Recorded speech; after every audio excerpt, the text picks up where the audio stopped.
Oh, hello. Welcome to the June edition of the Power Hour. I'm Keisha Cox, founder of the Wellness Connection. I'm an LCSW with a background in cognitive behavioral therapy and yoga therapy. And joining me today is Dr. Shawneledee Cole. I'm going to allow you to introduce yourself and let us know a little bit about what you do. Okay, I'm Shawneledee Cole. I'm a clinical social worker, and I teach at Hunter in the obviously social work program. I'm remembering what you talked about in what I saw you guys talk about. So my background is in psychodynamic work, but I'm also doing psychoanalytic training, and what's really close to my heart is the Pan-African training through the NABSW. I'm part of the Academy, the 2022 class graduating. We're actually graduating on Howard's campus in August. Nice. So yeah, so those are the backgrounds. And then probably the thing that I talk about the most about though really is I'm a hula hooper. So that's where I get my wellness and exercise and stuff through, and I have a private practice as well. So Shawneledee, you also have, is it a PhD or DSW? PhD. Okay. PhD. In? Clinical social Social. work. Okay. I'm Smith. Yeah. Okay. One of the few clinical programs left. Right. So tell me about the program at the NABSW and how it sort of ties in mental health in the Black community. Well, the program at NABSW, just when we say NABSW, I'm talking about the National Association of Black Social Workers. So we're all about connecting with our community and our culture, but also still doing our professional social work and returning back to our community. So one of the things that we're learning about is how much we were trained in a Eurocentric background in pretty much all the training programs, and this is even including some of the HBCUs, because those Eurocentric theories are the only ones that were accepted and respected by mainstream social work. If you want to pass and you want to get licensed, you have to learn that. But part of that learning is they teach us to move away from our own cultural history. And there were a lot of things before we became social workers that we did within our community to help our community.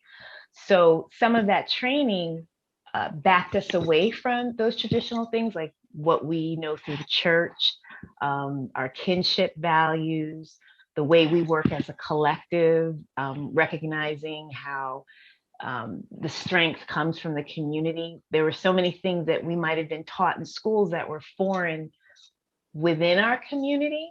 And because of that, it sometimes made it distant for even Black social workers. We became what's considered a part of the system. So NEBSW's program really teaches us how to reconnect. Like that whole movie that we saw like 20 years ago when we were kids, that might not have made sense, about reaching back, Sankofa. It really teaches us how to do that and not make it feel like it's so foreign. Nice. So how do you incorporate with that in your work? Well, first of all, what is your work? Because I know you have a private practice and you're also working, um, remind me again, and instead of the hospital? I'm in a school-based health clinic, School-based. and Okay. and I also teach at Hunter. And so this is the challenging part, because what we're learning about is Afrocentric social work, but Afrocentric theory is something that you can apply to any field. You can apply it to nursing, and you can apply it to being an attorney. You could apply it to business.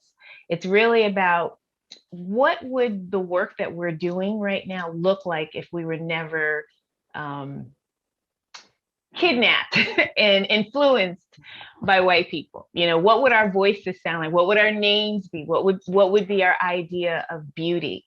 And so everything about that is, it's not necessarily pushing aside, you worked hard to get your degree, you worked hard to get your letters, and I understand all of that. Ooh, where's Keisha? Where'd she go? I'm here. I'm here.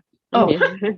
all right. You worked hard to get your letters and stuff, but it's about how can you take what you've learned and now connect it with your community. So how can you um, learn about what your original language was, learn about, like, so we're in the field of social work. So what were some of the helping strategies that we use to help our community? How do we encourage the collective? There's different types of clinical training. There's a training called NTU, and it's, the letters are NTU, but it's really about NTU being into you, being into ourselves. And I was listening to, because Keisha gave a great presentation to ABSW a couple of weeks ago on yoga and how we can use that, for our own wellness. And in the NTU program, it talks about like harmony and balance and interconnectedness, and taking basically some of those principles, like even from Kwanzaa, those 7 principles of Nguzo Saba, and then implementing it in your life. So a lot of times we think about it during, I guess, like December 26th through the 1st, but it encourages us to use those principles all year long. Okay. So what do you think are some of the challenges that Black women face that are specific to our community? Oh gosh. Oh, what a big question. I feel like, unfortunately, and this is something that I'm learning about as well, just how much we're programmed in this country and in other countries as well to sort of disregard our own. And I do sort of feel like the feelings and experiences of Black women are often disregarded, and other women are elevated within our own community, which is very disappointing. And it's hard to reckon, but for me, I'll say that it's very hard to reckon with that. Yeah, I also see that like a lot of times, like we're culturally taught to be self-sacrificing. So our needs come last. Everyone else comes first. A lot of times we don't even acknowledge them. Yeah. And you can't talk about how we're not necessarily allowed to elevate. Or I'm sorry, you can't talk about this like in terms of how other women are elevated in our community over us, because that's a part of, don't say anything. You're not allowed to talk about, you're not allowed to talk badly about the other, but so much is said about Black women within our community, which is what I find painful. I had just wanted to piggyback on that, like the strong independent Black woman trope is like just so overused and very exhausting. Like we're definitely expected to put things to the side in order to make people feel more comfortable, while we are made to feel less comfortable. So I thought that was a great point. Yeah, definitely.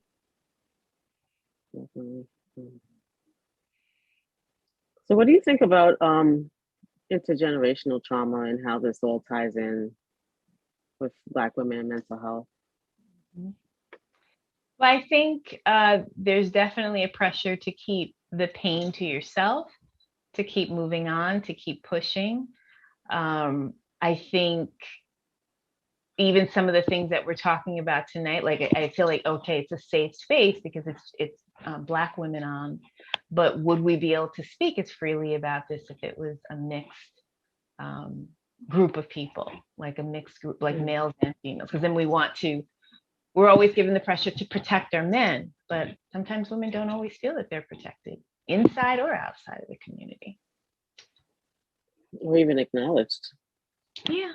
Well, the thing is, if you do bring that up, then you're considered angry and bitter. Oh, folks, can't we talk? Can't we talk? I try to stay away from current events sometimes, but it's so hard. So with all this like hype around like Will Smith and Jada Pinkett Smith, I don't know if you want to share your perspective on that. I feel like I'm not really sure what my opinion is, but I do feel like, this thing happened and it seems like the focus of it is on Jada. I agree. And Jada's role. How do you feel about that? Well, see, I guess it depends on what angle you're looking at it from. When it first started, she was accused of telling him to go over there and hit him. I've never seen a video of that, so I don't agree with that. Um, I think she had every reason to react. There was nothing, she didn't do anything. A joke was said about her publicly, and she had a response to it. If Will felt that this is what he needed to do to protect her, I'm not sanctioning that that's the way that he should have protected her, but I don't think that she necessarily had control over that. And I felt very bad for Chris Rock. Yeah. And obviously this is now June. If you ask me this question, the night after it happened, I might have had a different thought, but I did feel very bad for Chris, because I felt like, as a man entering his 60s, a Black man entering his 60s, being slapped on what we thought was just a public stage, and then we learned it was a national stage, and then we learned it was an international stage. The shaming of that, but now the story keeps opening up deeper, because I love the gossip. So the story is much different now. There's other twists and turns to it. So yeah. I know Jada spoke publicly recently, and I feel like no matter what she says, like, she's wrong. Yeah. She's spoken a couple of times, not a lot, but every time she says something, everyone's like, "Oh no, she shouldn't say that." Yeah. So, and for a while, she didn't say anything. And she was wrong for that too. And yeah, she was wrong for that too. Just started talking, So I agree with you on that. Yeah, she didn't say anything. Was like, why isn't she speaking out? And then she sort of like tried to say, the violence wasn't right. And like, why isn't she defending her husband? Right. Why isn't she in Dubai? Is he in Dubai? Do we know that for a fact? I don't know. Yeah. And obviously, there's problems there, but it's just like the focus seems to be on Jada. Like, Jada caused the problem. She's the root of the cause. It's all her fault. And I'm just like, wow. Not to say that she didn't have a role to play, but it's just like, it's all about Jada now. Yeah. Yeah. It's about it.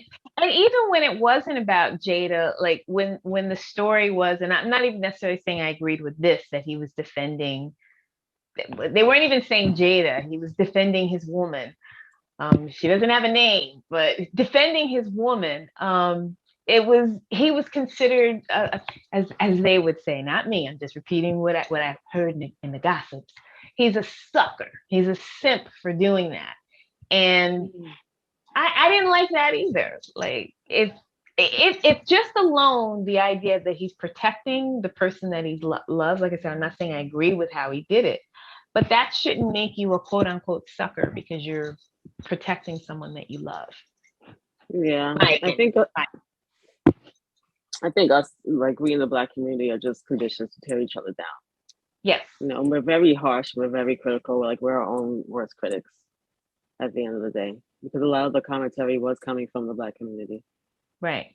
Yeah.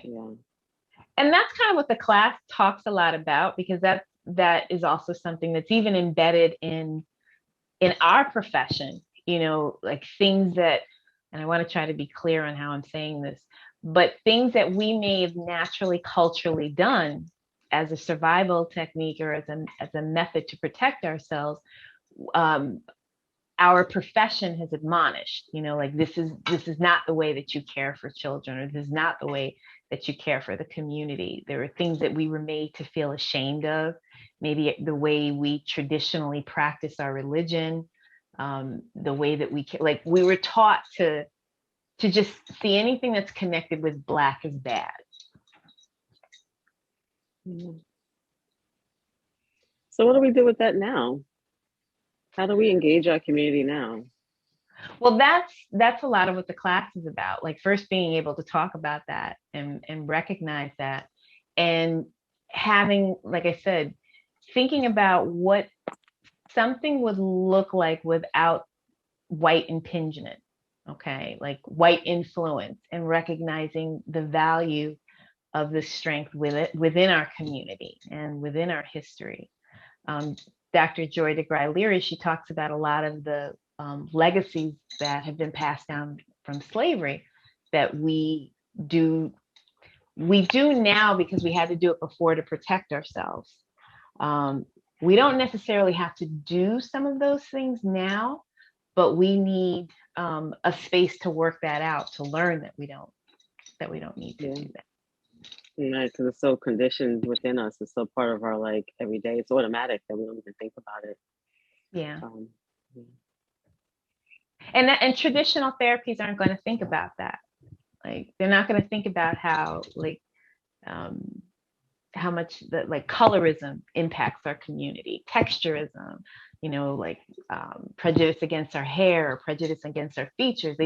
And sometimes when we talk about, oh, those things aren't important, but they are important. They have a huge impact on how we see and view each other. Yeah, absolutely.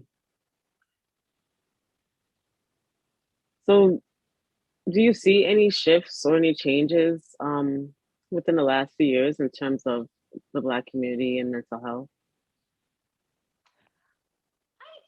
I mean, I think the fact that at least parts of our community are talking about it now. Like before, if you were getting help or getting counseling, you were shamed for even being in this field, even saying that that you counsel, you're a therapist, like what? Yeah. Okay, whatever.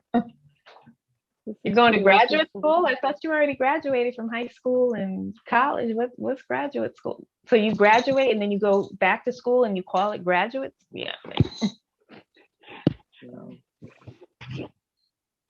So do you have any suggestions in some of the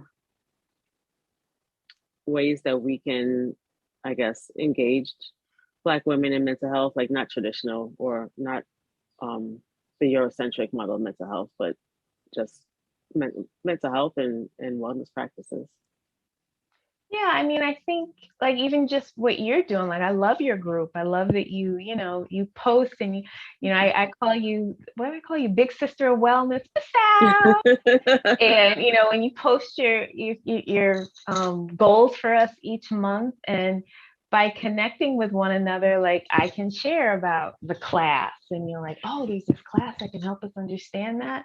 So our traditional ways of being a collective and sharing, and being careful about how we share it. Like I struggle with this. I would love to bring some of this stuff to Hunter, but I don't teach a Black class, and it's kind of this is and me and my other, because there's another professor that takes the class with me. We go back and forth. She wants to.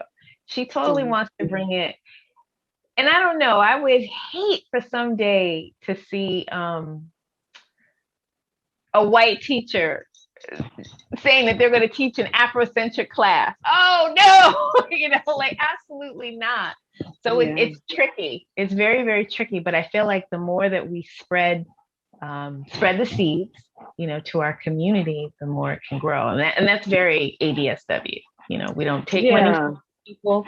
We have our own message. We don't have to explain or apologize. And it's our space and it's our safe space. And if you sort of put it out there, you can't keep other people from attending the class and, inserting their opinions and their ideas and then having to sort of have that uncomfortable feeling for other students and even yourself. Yeah. Having to explain what we're going to. Yeah, we have to make it. It's hard because if we just want to talk about how angry you might be about a situation, now I have to worry, well, does this make the white student? And I'm not saying this is what I think about, but these are the types of things that can cause a problem, because it just takes one person to make a complaint, because bottom line, school is a business. Okay, if you have students that are leaving and not paying when they leave, that puts the school in jeopardy. So we have to continue to have spaces like this where we can just talk. Yeah, and that was my goal, was to have safe spaces where people are comfortable, because honestly, like when I started out with yoga, I wasn't comfortable. I didn't want to go to any yoga class, and the only reason why I did what I did was because I was able to do it online and watch recordings and not have to engage in the community that they had there. And then they had a separate, actually the school that I attended actually gave a scholarship, and I don't remember how many scholarships it gave, but it was at least a few hundred, to people of color. So there was a sub-community within there, and that made me feel comfortable. And if I didn't have that safe space, I don't think I would have pursued it. How did you get interested in yoga? it was helping me. It was something that I tried, and I'm like, okay, I like this, you know. And I went to yoga teacher training because I just wanted to learn more. I didn't want to teach. That was the last thing I wanted to do was teach. And then people like was like, hey, you're doing yoga too. Like, can you do this? Can you do that? And every time they ask, I'm like, no, I don't want to do that. But then because people ask me, I'm like, people are asking because they need it, and our community needs it, and they don't have access to it, and they probably feel the way I feel. You know, you're not 20 years old, 100 pounds, like super flexible. Like you're interested, but you're not going to go to that class because it's intimidating, it's uncomfortable. You don't want to be judged. So I wanted to create safe spaces for people like me to be able to access what they need to access, and also normalize it, you know, because it's just like, oh, what's that? And what, you know, and the more we see it and the more we're exposed to it, the more it becomes part of our day to day. And I think that's the same thing with mental health. And I always like, you know, have to big up like Taraji for her efforts, because she's helping, like, you know, eliminate some of that stigma and make it accessible and make it normal for the Black community. You do a great job with that.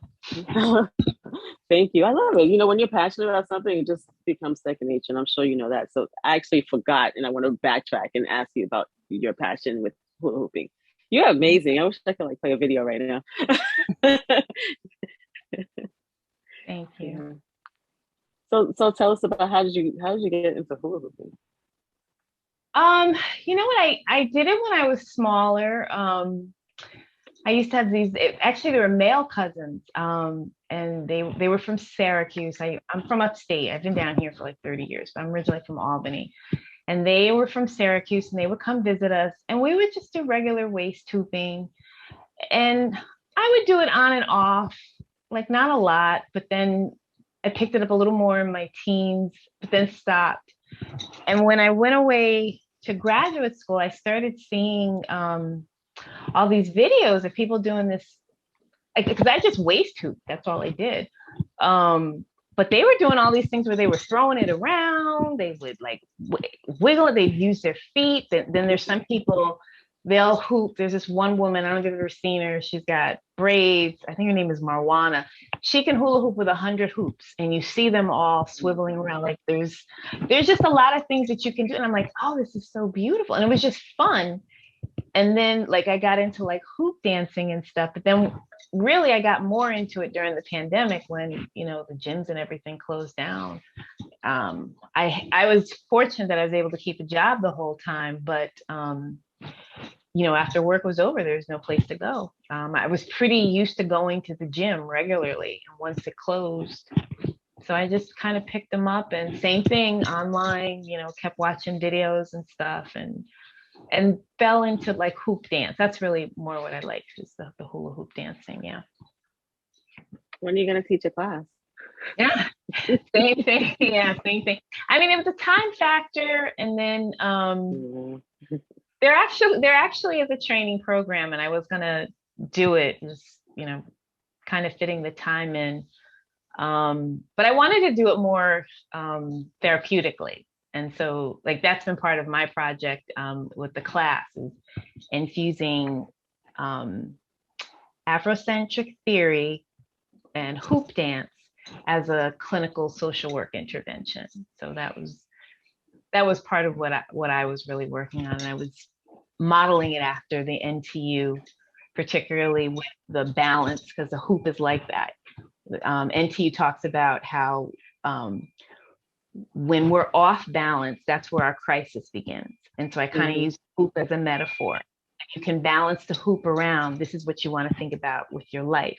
When you're feeling in crisis, there's something off balance. And our role as helping professionals, healers, whether it's a therapist, you know, there's so many titles that people have, but our role is to help you get back into balance. So I try to just use that for people that don't want to talk. Not everybody wants to talk. That's fine. So you actually use it in your therapy sessions now? I'm trying to. I do have a student. I have one student at the school, and she didn't want therapy. She's over the therapy thing. Everybody's always putting her in therapy, but she liked hula hooping. So that's kind of like what we did. And I try to use some of the metaphors and connect it to, you know, why if we were doing therapy, how I would connect it in the therapy. But I try to use some of those metaphors to understand where she's at. Yeah. Oh, I can imagine it's especially useful with the kids. Yeah. Yeah, I probably thought all more want of them they would probably like all it. want to go to you. I thought, but no, I put it on my a little assessment. A lot of them say, yeah, they like to hoop, but then I don't want to be in a hoop group. So we're still these are things I'm talking like still working on figuring some of those things out, but hopefully at some point. Yeah. So how do you sort of reconcile like this conflict? I mean, you're in psychoanalytic training and then you're in the Black social workers, what's it called? The Afrocentric. ABSW? Yeah, what's the training called again? So the training is the academy. Okay, it's through Oh, just the academy. Okay. I don't remember the full name of it, but Okay. when you basically I'll just call it the academy. Okay. Yeah. So how do you reconcile? Because it's like two sort of completely different views and practices and Yeah. Well, I don't buy everything about psychoanalytics. I don't feel like I'm having a sexual conflict or anything. And if that happens to come up with my clients, I'll deal with it. But I really focus more on like the racial conflict that we have. How to survive, we're really taught to if not hate, because I think most people will not say that they hate themselves, that they hate their color, but we're taught to subdue certain things. We sometimes we change our names. Sometimes we change our hairstyles and things like. I was watching. I love reality TV, and I was watching this old. I think it was College Hill, and they had one season where it was. VI, I think that's for St. Vincent's. And then there was the American kids from California. And a lot of the American kids were really, they were in St. Vincent's, but they were rejecting a lot of the cultural values. And these are things that we're taught. Anything that's too Black that we don't know anything about, you reject. We accept the American things and the Eurocentric things that we were taught. And then the next season, it was the same thing. There was a Black girl. She was from, I think she said New Guinea, but she'd been raised in Georgia. And it was interesting. She had an accent that was kind of a mix of a Southern dialect and then her African dialect as well. But they were having a conversation. Someone like, well, one of them, she was saying, one of the girls from the group was saying, well, why do I have to say that I'm African? I've never been to Africa. I'm in America. And these are things that these are the messages that are given, and sometimes we get angry at them because they're like, you're so lost. But of course they're lost because Keisha, you haven't been able to reach out and touch her and help her, understand who she is. So that's a lot of I feel like our mental health work. Like that's where our conflict is. And I don't feel like any other group can address that the way we can. You feel like that's a lot to do with our identity and sort of figuring out who we are and where we are. Absolutely. I mean, I think, like I said, even in our field, how we're kind of taught to police our community. And if we don't recognize that, we become a part of the system that harms our community. And sometimes we think we're helping. I'm sure if you speak to Miss Candace Owens, she'll tell you she's helping the community. Now she's a bit of an extreme, and I don't want to offend anyone who follows that, but she's a good example of what I'm talking about. Yeah. And of course, whatever her views are is not something that she chose, I guess. It's just, what she's been exposed to and how she's been exposed to. Yeah. And you're praised the more of Black that you reject. You are elevated. You do get pushed to a certain level when you do that, when you're considered a non-threatening Black, one that's going to help maintain and control the community.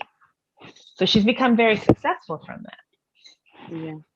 Stacey Dash was originally trying to do that, didn't quite work out. Yeah. I do find like now, after being in the field some time, that there has been a shift, and like the majority of my caseload are Black women, Mhm. whereas before, Black women were not coming to therapy.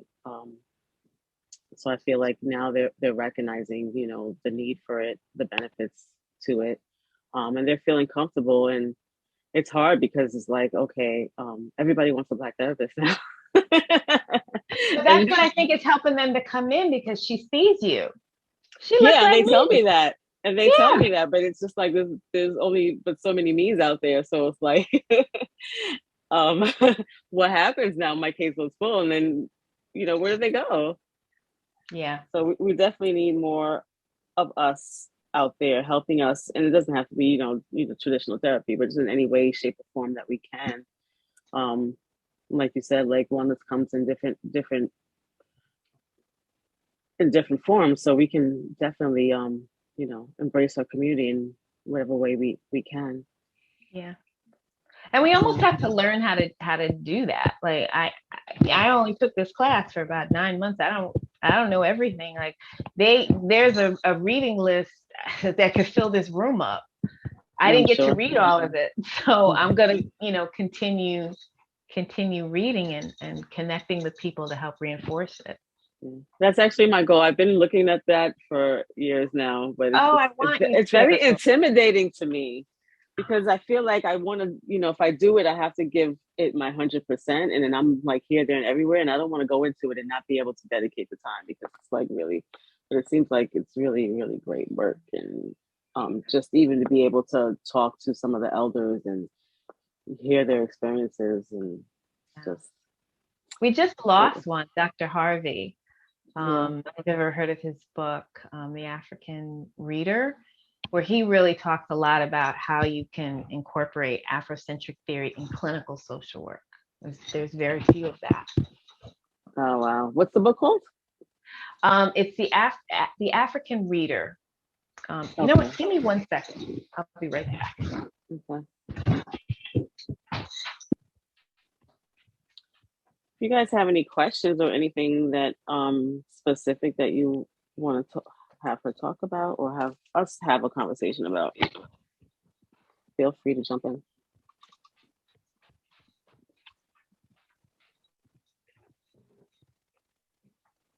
Okay, so I don't know if it's going to connect. It's a little blurry, I think, because your background is blurred. Oh, okay. I'll just read the title. A reader of Afrocentric theory, and I'll put it in the chat.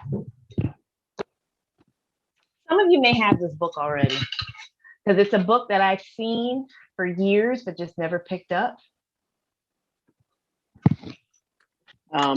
I don't have it. I don't remember seeing it. I know when I go to conference, I buy so many books. I don't remember seeing this one. Oh, why isn't my chat working? Okay, there it goes. Oh, you got it? Yeah.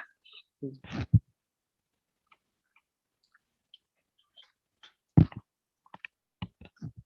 I don't know if anybody has anything specific. I do want to talk a little bit about colorism, if no one else has anything.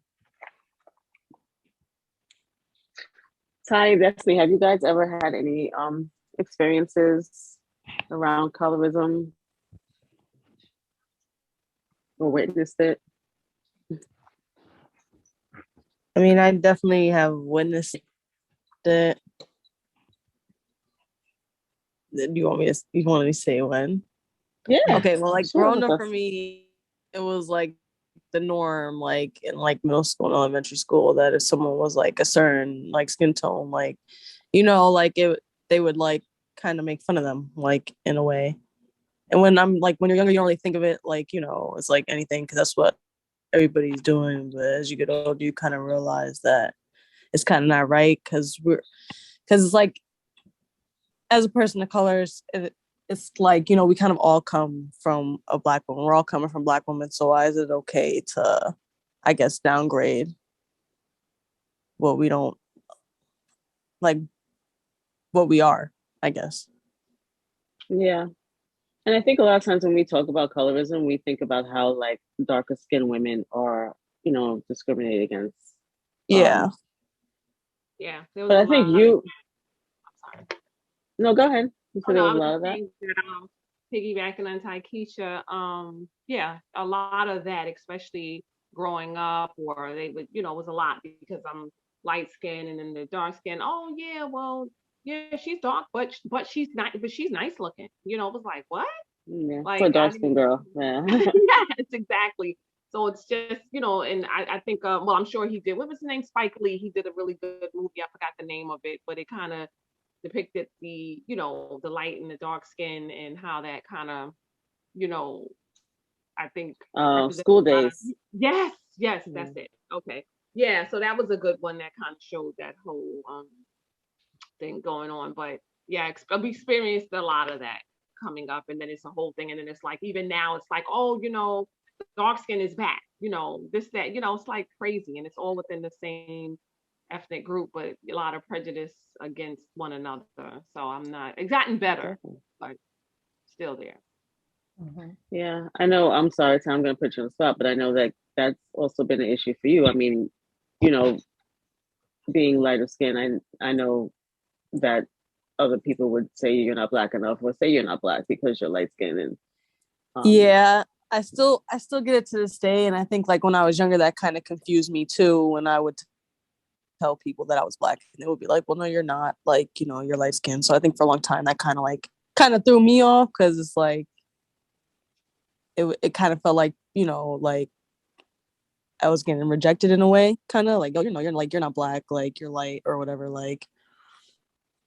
And even like just the other day, so one of the people like I work with, they were like, "Oh, like you're black? Like I didn't know you were black." And it's kind of like, how can you not know that I'm black? Like I don't really hi, understand Keisha. why it's assumed that I'm not like, yeah, like, and like just like everything about me, I feel like, I mean, definitely ignorance in a way, but I don't know.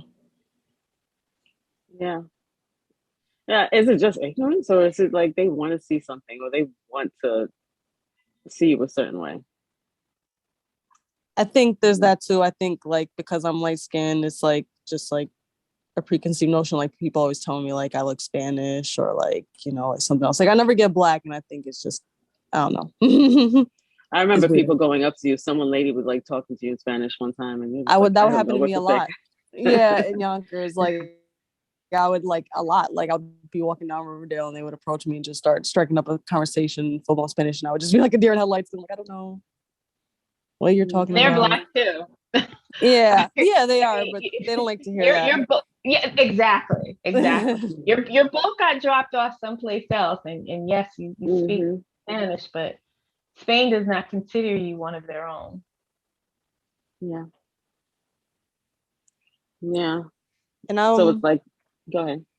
so I don't know if this like counts as colorism, but I actually got into like this debate the other day at work about because the same girl that was like asked me if I was black, she was like, well, you're not black, your family's from Trinidad, and I was just kind of like thrown off, I guess, because it's like, aren't we all black?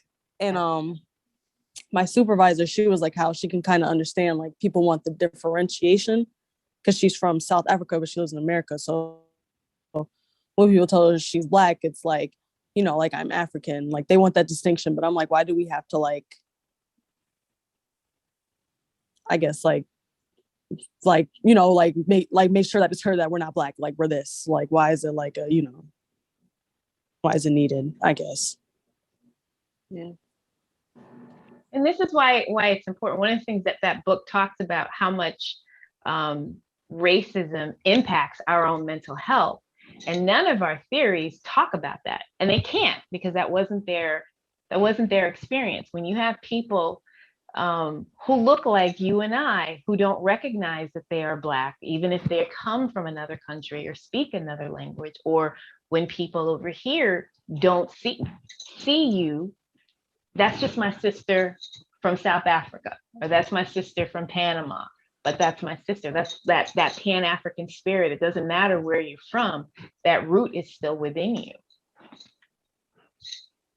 So you just reminded me. So you guys know that I'm involved with the Black Doll Project in Ghana.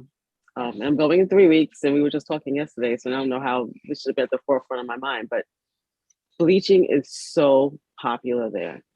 Mm. A lot of the African women, in Ghana at least, bleach their skin.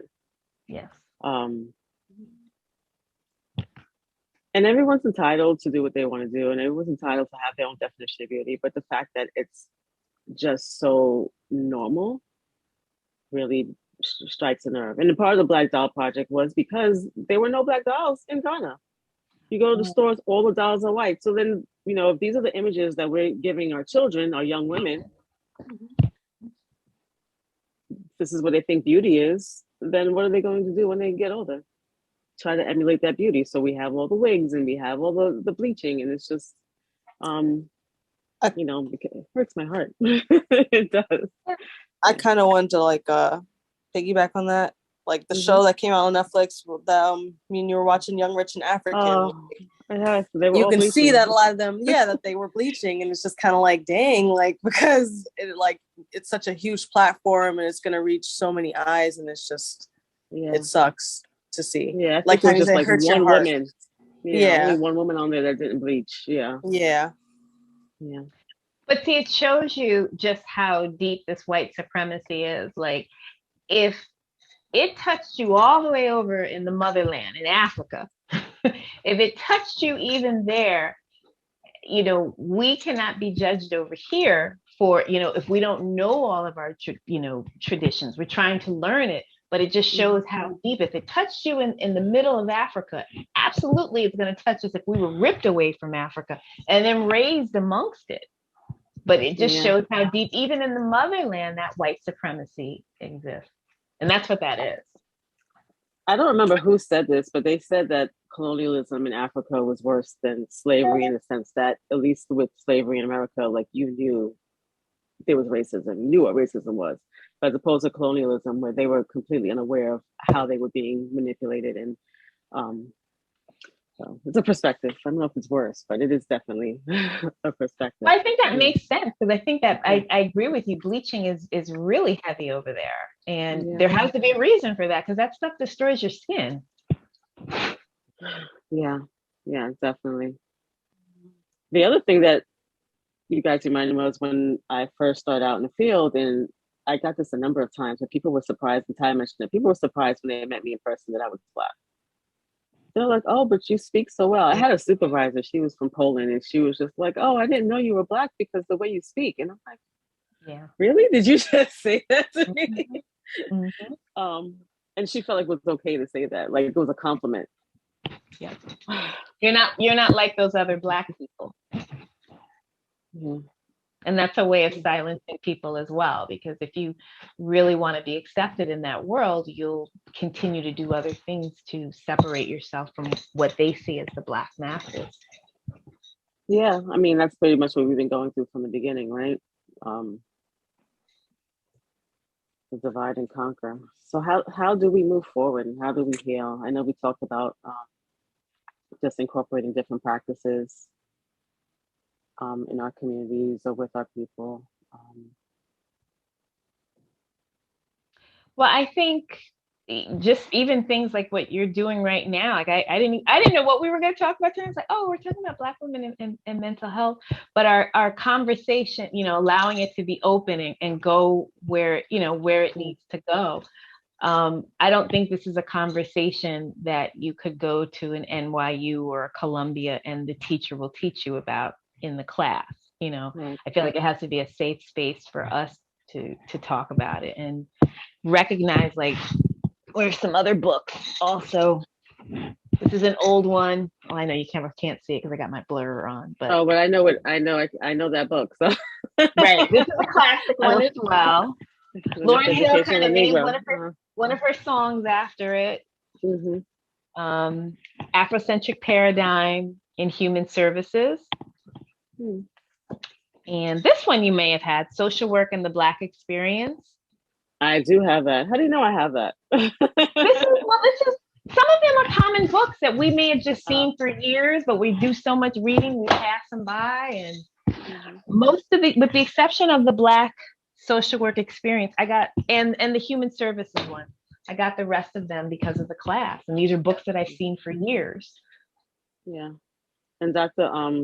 Joy Leary.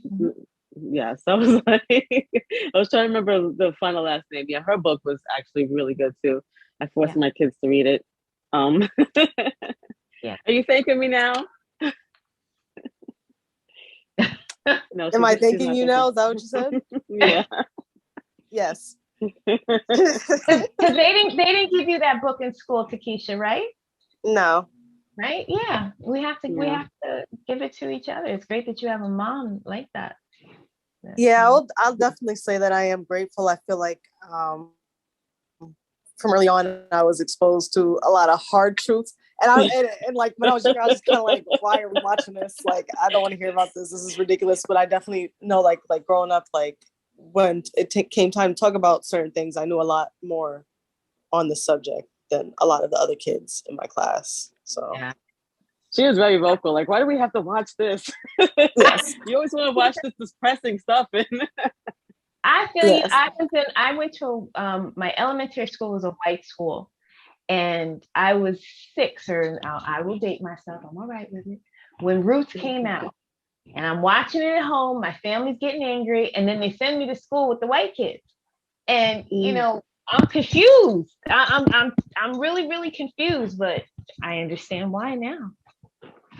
Yeah, it was definitely definitely an eye-opener, and it sucked because I did go to a school where it was predominantly kids of color, and they just didn't know a lot, like outside of what was taught. Like even like the bombing that happened at the church, was it in Birmingham With with the the 4 four? girls.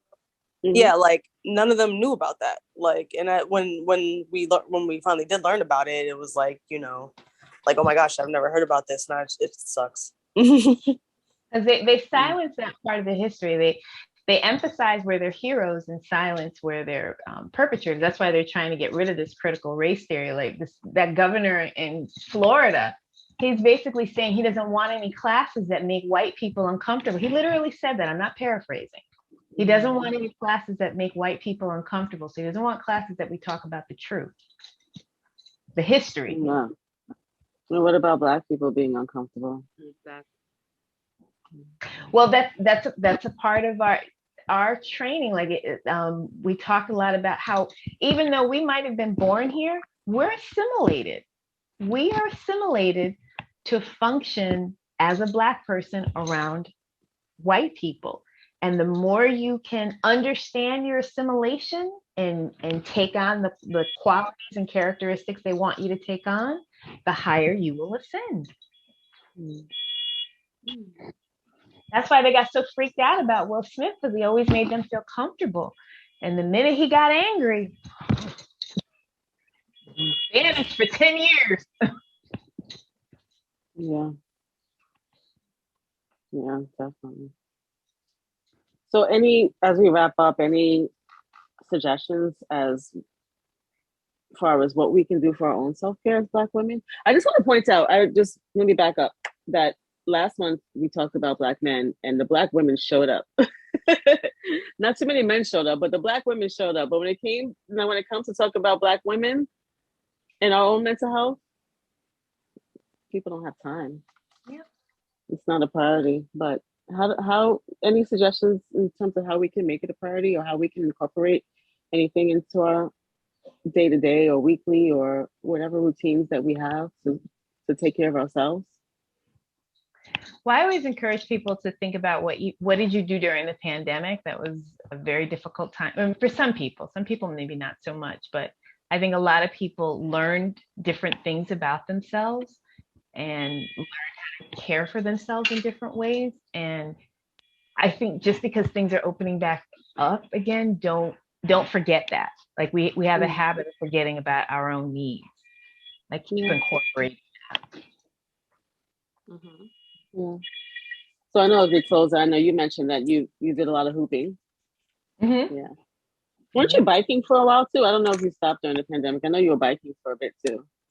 No, I still bike. I don't have a license. So I live in Brooklyn, and basically that's how I get around. Yeah, especially for the last 2 years. I ride back and forth to work. I've even ridden back from Hunter before. Wow. But I don't know how to drive, so. Yeah. Well, driving in the city is really not the best thing to do anyway. Probably takes you twice as long. Yeah. Ty, you want to share some of what you do in terms of your self-care and protecting your mental health? I work out.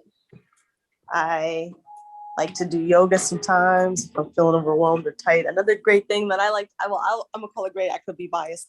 That I like to do when I feel like, just like I need a little release or anything. I like to read. Oh yeah. And Yeah, listen to music. I think music can be very therapeutic. So those are some of the things that I do. Yeah. But you have a close relationship with your mom because you guys are always working out together, and you have fabulous hairstyles, which I always just in my mind assume you do yourself. You said you assumed your mind what? Yeah. I assumed in my mind that she did them herself. Oh, well, did you not know that she graduated from cosmetology school? So she is No, I know she wasn't. She so short. Now, but she did cosmetology school right out of. I'm sorry, go ahead. Right out of high school. Yeah, right out of high school, I went and did the program at the trade school by our house. So. I didn't know. I didn't know that you went to cosmetology school, and I absolutely believe that. But I just knew that because she always has like a different hairstyle. It's not like I see them, guys. I see them on Facebook, so I see them when they're. Yeah, but you were right. You were definitely right. You sensed it. Yeah. Destiny, you want to share with us some of the things that you do? You've been quiet today. All right. Just listening, very informative. For me, it's just because I'm always, have a hand in everything. My kids, even though they're grown, I don't know if it's a controlling personality or just a need to just be a part of everything. My granddaughter's here now. Like I'm so involved with everything that for me, just sometimes just taking a woosah and, just me time, even if it's taking a walk or just relaxing to myself is really self-care for me. Going to get my nails done and my pedicures is so relaxing. It's just a good thing for me. So that's usually what I do, just taking time away from everything and everybody, husband and all, and just taking a woosah and a break. And then I love to travel. I'm not as up there with Keisha, but I love to travel. And that really, really, really does it for me. The blue water does it for me. If I don't get my blue water at least once or twice a year, I'm in trouble. So, yeah. I was going through withdrawal like this winter. I was like, I need a beach. Like I can't take it. Yeah. So I don't want to like call anyone out, but I know my people, I know my sisters. So there's something that you do that I think that it's so part of your norm that you don't even realize it. And it's actually something that traditionally in the Black community is what we do to care for ourselves, and that's our food. Destiny is a foodie. Yes. And I haven't been invited, but I see on Facebook that they throw down in her house. They throw down. Destiny, where do you live? I live in the Bronx in Co-op City. Yes. You are definitely welcome. Yes, with my husband, he always doing the seafood boils, and we go out to eat all the time. Yes, and you know what?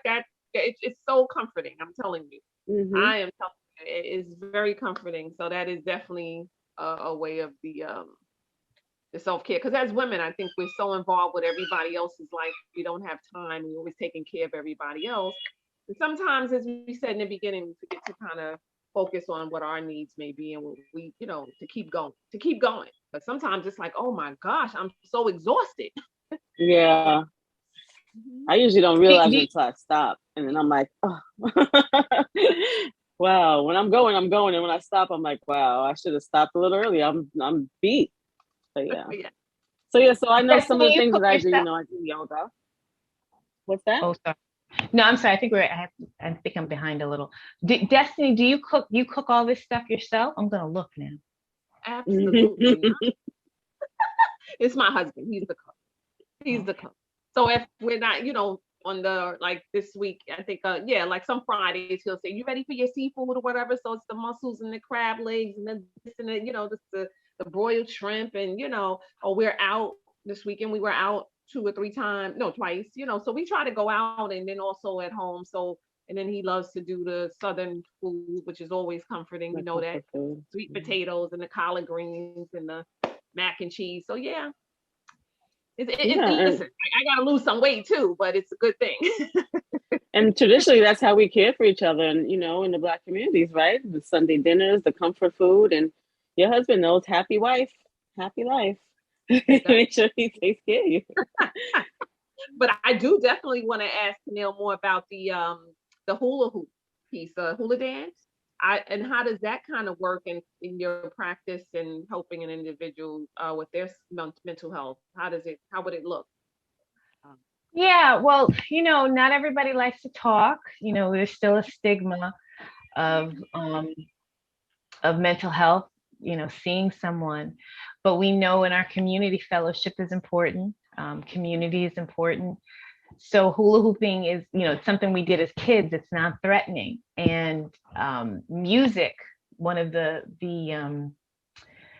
principles of Nduza Saba from Kwanzaa is Kumba, and that's creativity, like music and dance, like that artistic piece. So I try to combine that. That's what I'm thinking of. So just putting on some good music, everybody likes to wiggle. That's what I have to say. Like people are like, oh, I can't hoop. Yes, you can. Just get in your circle and wiggle, and whatever it looks like, it's what it looks like. But if you just keep doing it, eventually it will keep going around your waist. So whatever your favorite song is, whatever you're moved by, you can hoop to it. And there's like some hoopers, from other communities, they put on their rock music and they rock out to their hoop. I'll put on hip hop, R&B. I like a lot of 90s R&B. So that's a lot of times what I'll hoop to. So are you asking questions during that time, or we just hula hooping? And it sounds like something I can't wait for you to do a class on. But we're gonna do our wellness day. We're gonna get together in the park, and it's gonna be something small. Us women, we're gonna come together, and we're gonna share our gifts, as Destiny suggested. I think what it is. I Destiny, I'm still figuring that out because my background is more talk therapy. This you think about more like movement therapists, like dance therapists and stuff, and they're very comfortable not talking. And so I'm not quite comfortable with that yet. So sometimes with the students, I may have them fill out like a mood sheet or something, or when they come in, they circle what they're feeling, or like, let's say something big happened before we go and hoop. I asked them, I've asked them all about, how they felt about the shooting, and things that'll come up. Maybe there's something. I watch all those little reality shows, those love and hip hop shows with them. So if something big happens on one of those shows, I know that they're watching. I know they have thoughts about it. So we'll talk a little bit about that. And then when we go hoop, I'm checking out how they're moving. Is this similar to how they were the week before, maybe when some of this stuff wasn't happening? So I'm still using those skills. So that's basically it. Oh, wow. Maybe just having them do something like not even so much journaling, but maybe like you said, like a check-in sheet in terms of like how they're feeling, so they can connect. Not even so much for you to monitor, but for them to be able to connect how they're feeling. Connecting their feeling to the movement, and they don't have to share it. It's very brief. Yeah, it's very brief because, like I said, this girl, she made it clear she doesn't want therapy. So I know if I do too much with her, with that, I would lose her. But I kind of need a little something. So, but I'm trying to figure it out a little bit as I go along, Destiny. So if you ask me this 6 months later, I may have come up with something. Yeah, it's a work in progress. Yeah. Yeah. Definitely. Thank you.